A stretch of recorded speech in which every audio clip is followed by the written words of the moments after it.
Good, now we're ready to cut a slot from this mark to this mark. It's going to be a half an inch wide and 1/4 of an inch deep. So to get my router, I've already set the router up with a 1/2 inch straight bit.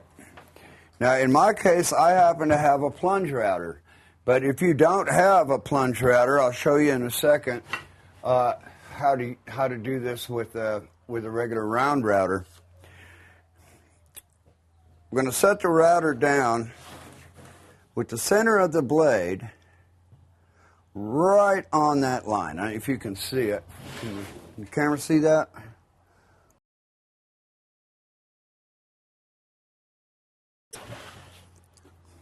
Okay. And we'll get that nice and straight. And for that, we'll use our long square. I'm going to lay the square up like this, right along that edge, bit in the center, and using our flat chisel pencil, draw a line, like that. Take the router off, and I'm going to set up a stop. This is to butt the router up against and draw the router, the flat edge of my router along this fence right here, this little clamp, that little strip I'm setting up and I'm going to clamp down, and that'll hold it the correct distance away from this line while we cut this slot. Looks like it's lined up pretty good. This is very, very critical, however, to make sure that this piece of wood that I'm putting on here is right on that line. It's got to be right there. Otherwise, when you cut the slot may go up or down.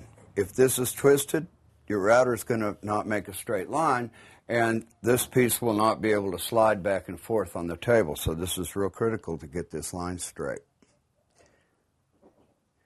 I have my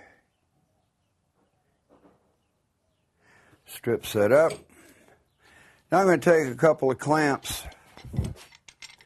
I'm going to clamp the strip, the piece of stock, together to the table. And just hold it down and steady. When you put the clamp on,